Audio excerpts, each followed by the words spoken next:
आज के इस वीडियो में हम बात करेंगे सल्फ़र के अपर रूप के बारे में।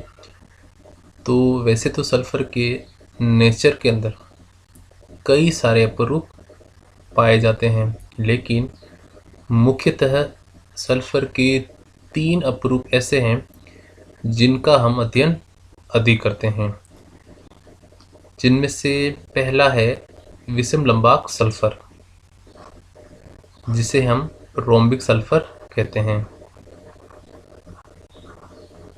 ठीक है।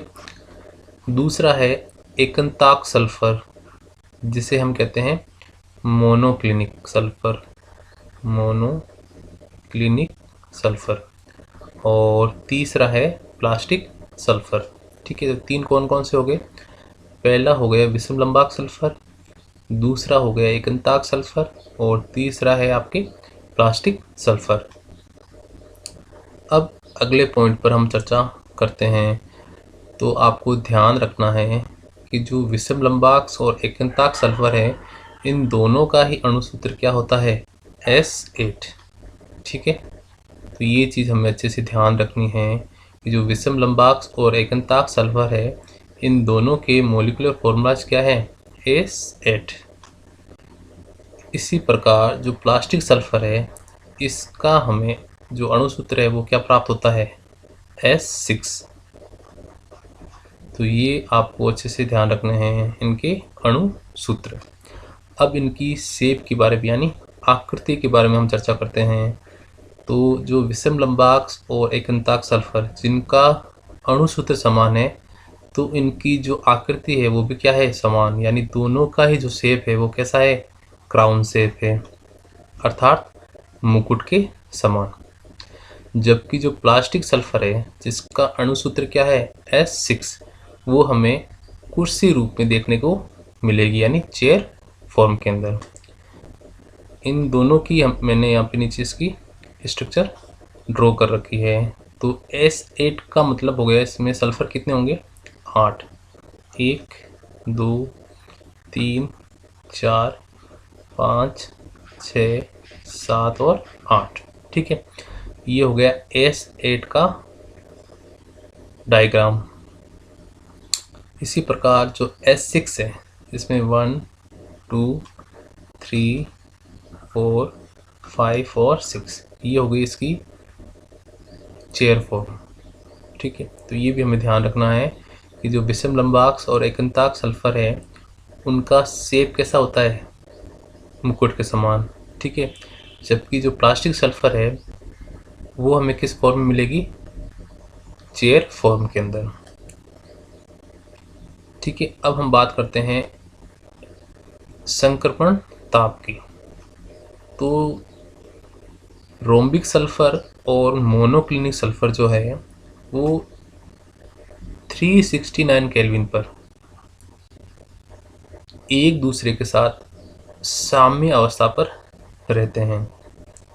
ठीक है, ये ध्यान रखना कि 369 केल्विन पर रोम्बिक सल्फ़र और मोनोक्लिनिक सल्फ़र एक दूसरे के साथ साम्य में रहेंगे। यदि आपने टेम्परेचर 369 से अधिक कर दिया तो रोम्बिक सल्फ़र किस में कन्वर्ट हो जाएगा? मोनोक्लिनिक सल्फ़र में। इसी प्रकार यदि आपने टेम्परेचर को 369 केल्विन से कम कर दिया तो जो मोनोक्लिनिक सल्फ़र है वो किस में कन्वर्ट हो जाएगा? रोम्बिक सल्फ़र में। तो ये आपको ध्यान रखना है। तो जो सल्फ़र का अपरूप वाला जो टॉपिक है ये इम्पोर्टेंट है। ठीक है, 3 प्रकार के होते हैं, रोम्बिक, मोनोक्लिनिक और प्लास्टिक। रोम्बिक और मोनोक्लिनिक दोनों का ही मॉलिक्यूलर फॉर्मूला क्या होता है? S8। और इनका शेप कैसा होता है? Crown shape. जबकि प्लास्टिक सल्फ़र का मॉलिक्यूलर फॉर्मूला क्या होता है? S6। और ये कौन सी फॉर्म में हमको मिलेगा? चेयर फॉर्म के अंदर। ठीक है, अब यहाँ मैंने लिख रखा है कि उच्च ताप पर जब आपने टेम्परेचर को अधिक कर दिया तो जो सल्फ़र है वो हमें S2 अपरूप के रूप में मिलेगी। क्योंकि जब आपने टेम्परेचर इतना हाई कर दिया तो जो सल्फ़र की जो श्रृंखलाएँ हैं वो टूटने लगती है और क्या बनाती है, H2। तो ये भी आप ध्यान रखना कि उच्च ताप पर सल्फर का कौन सा अपरूप में देखने को मिलता है। तो कौन सा देखने को मिलेगा, H2, क्योंकि उच्च ताप पर जो सल्फर की श्रृंखलाएं हैं वो टूटने लगती है और H2 बनने पर इसकी जो चुंबकीय प्रवृत्ति है वो किसके समान हो जाती है, डाई ऑक्सीजन के समान, अर्थात ये भी अनुचुंबकीय गुण शो करने लगती है।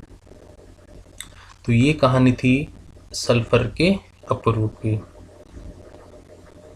अब हम चर्चा करते हैं सल्फर डाई ऑक्साइड के बारे में। तो सबसे पहले इसको बनाने की विधियाँ।